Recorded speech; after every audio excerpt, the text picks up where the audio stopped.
We're back from the team talk delivered by Kevin Blackwell. Not many words spoken by either Greg Fee or James Gregg during the past 5 minutes. With very interesting stuff, and I wish we could get it on the air, but can we get it on the air? No. We'll keep it off. We can't. We're going to bring James in. There's one man dominating James's sporting roundup. Are you a golf fan? Yeah, I mean, I watched the golf the other night. Brilliant. Brilliant. Fantastic. Danny Willett. Well, I played golf with James. So. Yeah. Is he any good? He's pretty good. Yeah. Right. Okay. Right. We had a few tussles, haven't we, on the old course? Yeah, absolutely. This I didn't know. Are you a golfer or just golf? I work too hard. These are. I've got time to play golf. Right. Rotherham v Nottingham Forest. Just before we come to James, Rotherham v Nottingham Forest. That's your game at the weekend. Yeah. A very attractive game it is too. Yeah. You could drag them in, couldn't you? Could you drag them in? Well, we're equal on 36 points out of 46 points now. Are you actually we're all equal. We're all equal at the moment. So I don't think there's dragging anybody in now. I think the three that are down there, are really down there, and they'll go. That, in my opinion. Yeah, let's hope so. Let's hope so. No reason not to be confident. Sheffield United at Chesterfield. They've done all right, the Blades, in the last two, as they should do. Too little, too late, or what? I'm afraid so. Yeah, I don't think they'll be able to get up there. And Chesterfield has got a little bit of. Is it Danny there, isn't there? Danny, yeah. So he'll want to put on a performance. Danny shares something in common with you and quite a few others. They've been sacked recently by Sheffield United. Yeah. And talking to Kevin McCabe recently, he did say he regretted some of the changes he'd made. He did mention Danny Wilson and said he regretted that. What about your one? Because it was 3 games. Was it 3 games into the season? 2 games into the season. And while it might be part of life to be sacked as a football manager, it's a home game. You have to leave the ground with the indignity of having been fired within minutes of the game. I can't imagine how that. I just can't imagine how that feels. How does it feel? Cheers, Alan. Thanks for that, mate. I really looked forward to coming in this evening. You have to have broad shoulders. You know when you go into management, you're going to get sacked. And the very day you go into a new club is one day nearer leaving. And that's how I look at it. And it was a disappointing way to leave. There's no doubt about it. I think we finished, was it 6th, 3rd and 8th or something, 7th, 3rd and 8th, something like that. And then to start the following season off, we drew down at Cardiff with 10 men. Matty Loughton got sent off after, I think it was 10 minutes. And we played the eventual champions, QPR, and got beaten at home. And it was just one of those things. And but like I said, I've got the greatest respect for Kevin and Sheffield United. I had 10 years nearly there, and we had some absolutely fantastic times. And just from what we're doing at Rotherham, the amount of Blades fans that are contacting and wishing Rotherham all the best, and many of them thanking me and for what we did for the Blades. So maybe recognition's come a little bit later than I would have liked. Yeah, because you had a playoff final, and then the following season you were stripped bare and had to keep loaning player. I think you had a record for 27 loans. Was it 27? 27 loans was a club record, and 6 goalkeepers in that. Yeah. And we were talking.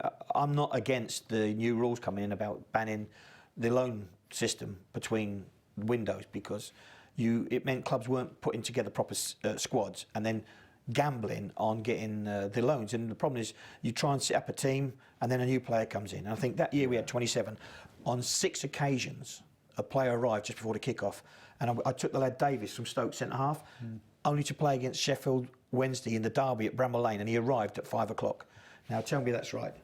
Tell me that's right. And so I've got every sympathy for clubs and managers that are having to take loan after loan after loan after loan, and it's very difficult. Yeah, well, that's going to stop, but at least it'll mean that clubs have to use or try young players, as you did with Norton and Walker. Brought them in. It was sensational. I mean, 4 games before the semi-final. Yeah. I knew, Kyle, and I had every confidence in him, and unfortunately, you exposed them, and then they were gone.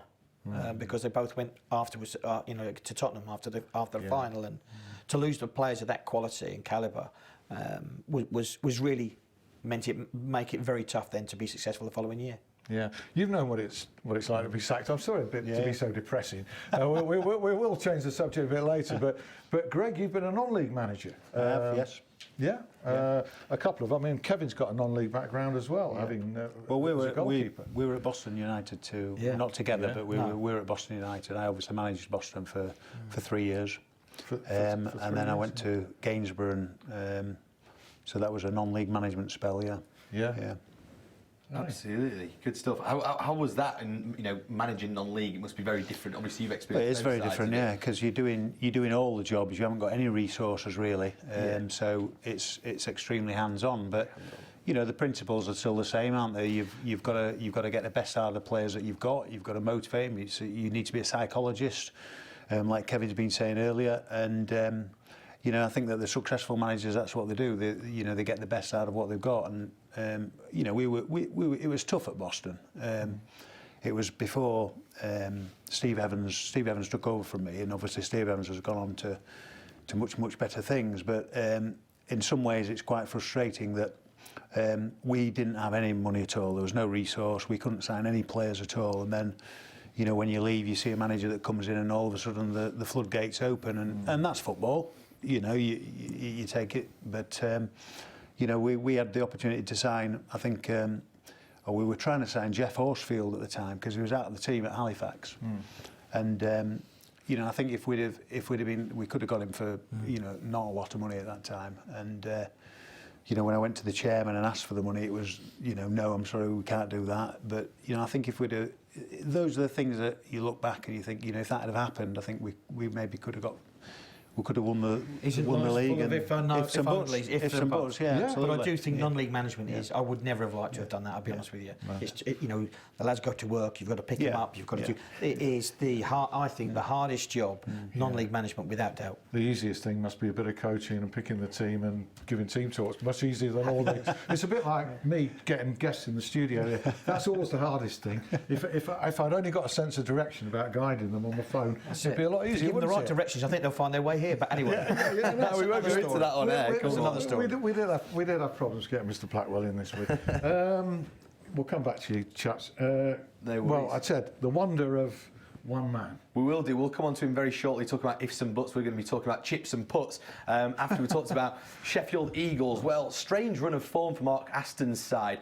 They beat Bradford Bulls a couple of weeks ago, which was a great scalp in the Championship. Then they lost to Oldham, who are a lowly side in the Championship. Strange run of form then for their side going into their Challenge Cup game against Wakefield tomorrow night. He's named an unchanged side, so we'll see how that pans out. Hopefully generate a bit of cash and also try and get their season going a little bit as well, because they're mid-table at the moment and they're definitely aiming for a top 4 finish in the Championship this season.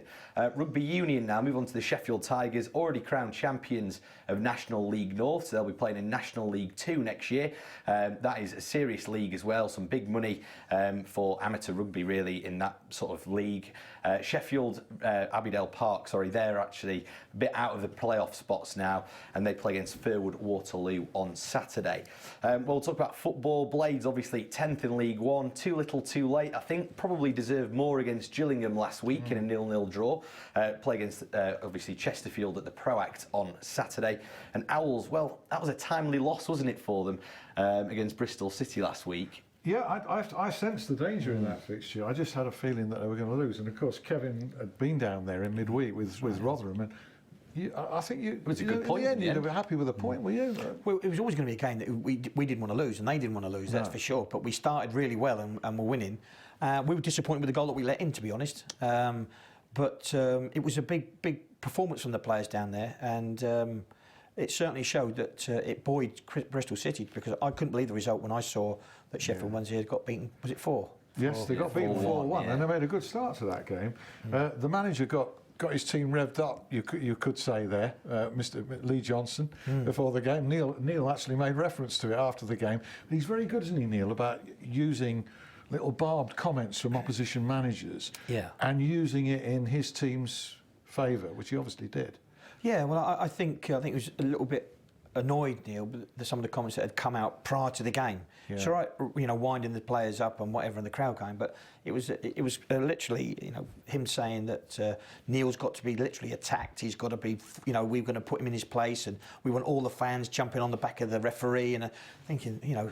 We know it's a big game, but gentlemen, please. Yeah. Was he wanting the fans to have a go at Neil personally as well? Well, it would because he appear. loves that. Oh, and that's like water off a duck's back, isn't Yeah. it? And you can see when we walked out, he was giving it all the thumbs up and whatever. So, Yeah. But you know what? Once again, the people respect Neil, and you know, as he's sort of getting older and older, he's getting more and more respect, believe it or not. So we talked about going to Sheffield Wednesday, and we knew, myself and Neil knew we'd get some stick. We actually got a lot of respect. Yeah. And Neil called it respectful abuse. that's right. The abuse wasn't as, you know, nowhere near as what it used to be. What it used to be, no. Sheffield Wednesday v Ipswich on Saturday. Greg, you going to that? Yes. Yeah. I mean, I fancy Sheffield Wednesday to win. You know, at home, they're very, very strong at home. Obviously, away form's not been quite as good. But I'd fancy Sheffield Wednesday to beat anybody at Hillsborough at the moment. Ipswich have slipped out a bit. Except Rotherham. Except Rotherham. Never let us forget. Okay, James. So that's the football scene, I mean, obviously didn't really affect the league too much. Wednesday still safely in the playoff spots there. In the Championship. Well, Hallam FC down in the Tool Station, non-league. They're not an ideal start to April for them. 5-1 loss and a 2-2 draw, but they have got 2 games in hand and they're only 2 points behind 6th spot. So good chance for Ryan Hindley's men to try and get themselves in the playoffs and get promoted next season. What a turnaround since he's come in as manager. Bottom of the league when he took over, and they've always been there or thereabouts ever since. Sheffield FC, their season's pretty much over, not going down, and they're definitely not going up. They play against Goole at home on Saturday. Any tennis fans amongst you as well, we might be interested to know that the Davis Cup is actually going to be at Ponds Forge on Monday between 1 and 6. It's going to be the biggest trophy in world sport, they say. So if you want to go down there, you can have a quick look at that, quick picture and whatever. Also, cricket. No, I'm not mentioning Joe Root or Billy Root or anyone like that. It's the start of the South Yorkshire Cricket League season on Saturday. If you want to get your club mentioned, send me a tweet, James Gregg 7 on Twitter, and I'll get them mentioned next week in next week's roundup.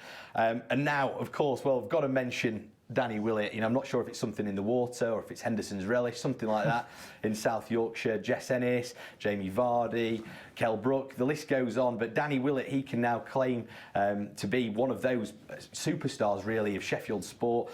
Showed his steel the other day. I mean, a 9-shot swing in 40 minutes at the Masters on Sunday. Jordan Spieth was leading, obviously the defending champion against all the odds. I think everyone was really, really surprised. You know, certainly your outsiders. Danny Willett, Sheffield lad, Masters champion, first English winner since Cynic Faldo. Bodes well, doesn't it, for the future? It does. I mean, you know him, don't you? You've played with him. Yeah, I've known him to say hello to and whatever, but you know, he's a big superstar now. But I think the appeal of him, from, you know, he's done a lot of media stuff over the last few days since he's got back. The appeal is how normal he is, how down to earth he is, and he is. You know, from first-hand experience of him, a lovely guy. There's a video going viral on Facebook at the moment of him backing a lorry into his drive. And he's just doing it. Such a normal fella. Seems like such a normal guy. What was he doing back in the lorry into his I think there was all the cameras there, and there was some media day or something going on. There was a lorry trying to reverse, and he stood there going, "Come on, big." Oh, I see. Big Just further back." direct- I see, And he's just a direct- lovely fella. I think what's even more remarkable is that you're looking at, I think, the top 10 of the Masters, and you've got Matt Fitzpatrick and Lee Westwood. Yeah. You know, so you've got 3 South Yorkshire boys in there. absolutely, You know, yeah. in a massive tournament. It's incredible. Now, what's that going to do in terms of Matt Fitzpatrick? Because he's been out in front as the big coming superstar of golf in this area, and all of a sudden he's kind of been eclipsed, even though he's had his best finish in a. I think in many ways, though, you know, from people from looking on the outside in, Matt, because he's so young and done so many things in the amateur game and then propelled to stardom so quickly, they've overlooked Danny's achievements. You know, Danny's been in the top 50 in the world for over a year and a half now. He's in, you know, before on Sunday he was ranked 12th in the world. So, you know, it's not as if he's come from nowhere. He's, you know, he won a couple of times last year on tour. He's a good, solid player. But do you think that helped him? Because when I watched him play, it looked as though there was no pressure on him. I don't think there was. And all of a sudden, no one was looking at him and thinking, well, he's you know, and all of a sudden, he was there. Yeah. And he actually finished his round off, didn't he? Yeah. And you're thinking, well, he's just gone into the lead. Yeah. And he could win and it was just a normal, and I just think there was no pressure on him, or it didn't seem to be. No one put the pressure on him, and all of a sudden he's won it. And he's sort of come out of nowhere, and now, hopefully, that will then really Yeah. In many ways, he was fortunate, wasn't he? That the 12th hole, when Spieth was on the 12th, I think he was on the 15th or 16th. Yeah.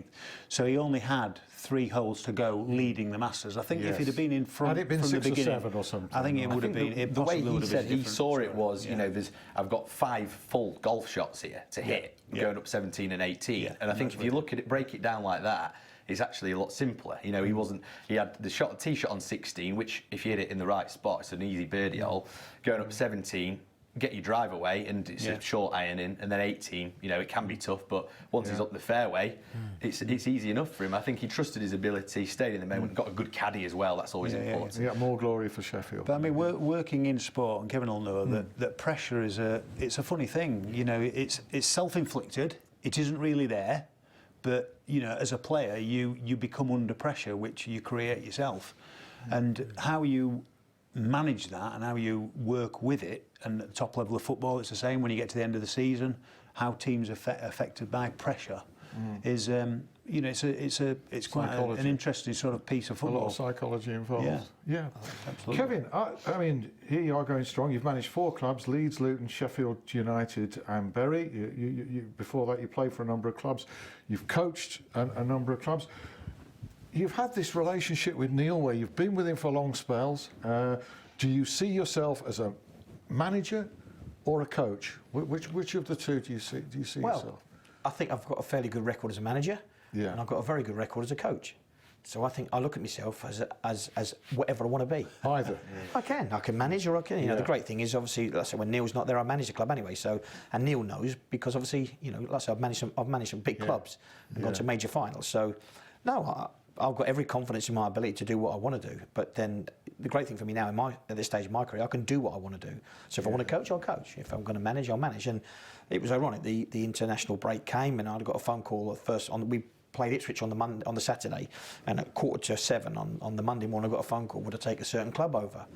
But I just said no. I'm enjoying myself here. So look, I'm more than happy to do what I'm doing at the moment. And when another managing job comes up that I want to take, I made one mistake, and that was going to Bury. But they chased me and chased me and chased me, and I'd turn them down no end of times. And when I went there, 5 weeks after I arrived, I went to administration. And I thought, it's just one of those things, you know. There's only so much that you can do, and then you need help from the board.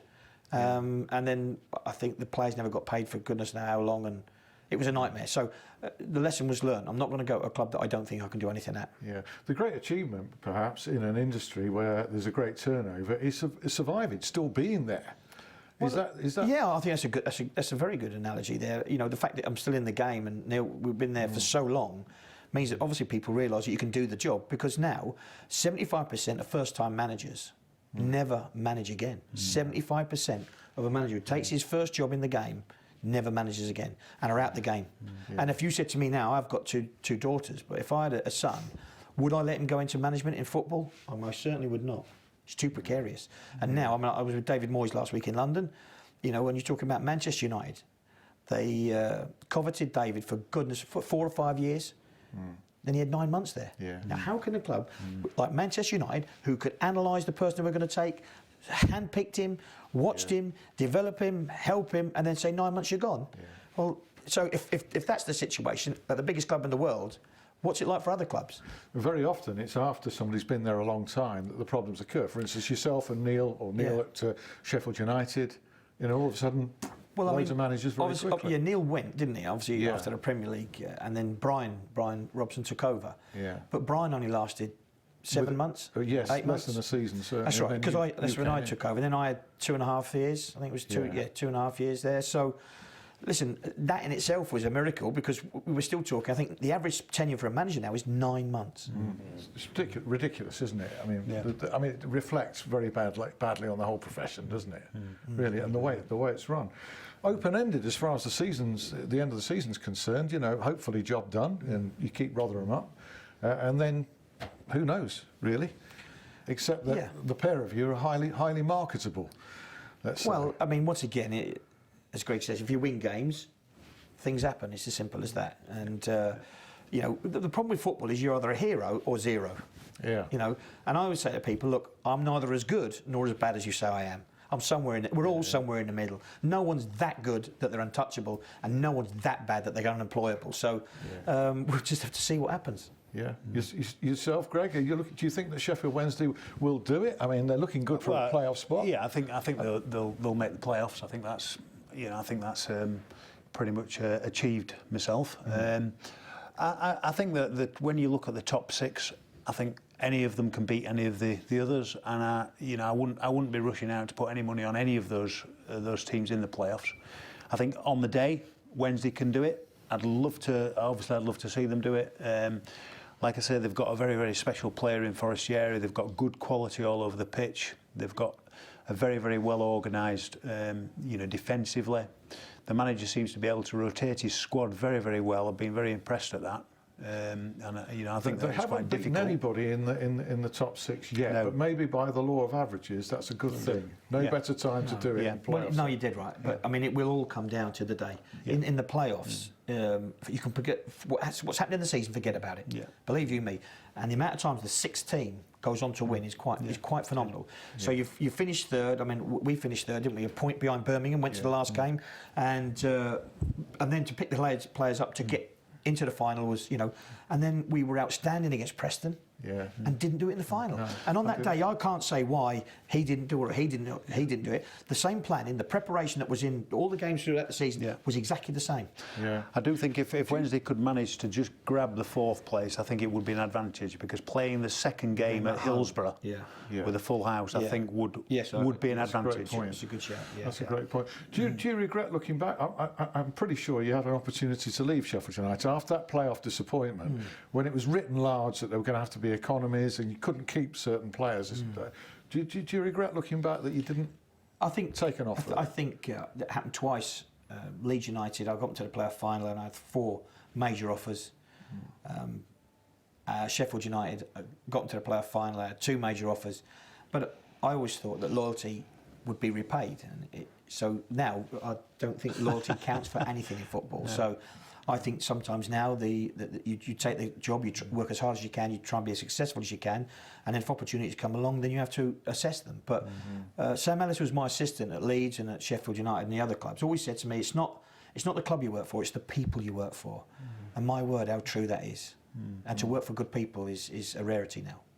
Yeah, I mean, that's a concern in the game, isn't it? We've talked about Leeds United, the kind of ownership that footballers attracted. It seems to me that trying to close a stable door after the horse has bolted now, really, the rules are not in place, or there's not enough teeth to keep wouldn't you certain owners out. The amount of times this happens in football, that people look at it and say, well, actually, the boom and bust, the change, it doesn't work. So why do they keep going down that route? Why do they keep sacking managers?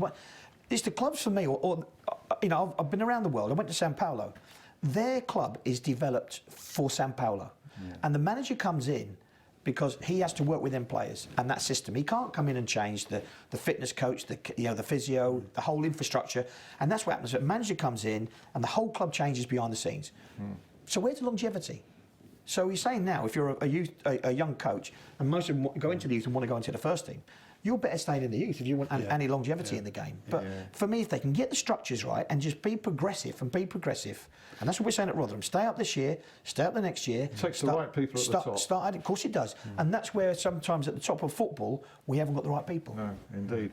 We have the right people in the studio nearly every week, and we certainly have this week. And I thank you, James. It's been a very entertaining, nearly an hour, as ever. Next week, I'm pretty sure, if my memory serves, Ronnie Moore will be our special guest, among others, the former Rotherham United manager, and very much still a hero in the town, absolute cult hero. Meantime, Greg Fee, Kevin Blackwell, James Gregg, thank you ever so much indeed. Repeat at 11 o'clock or check my YouTube channel. Meantime, look forward to seeing you next week. Bye now. Bye.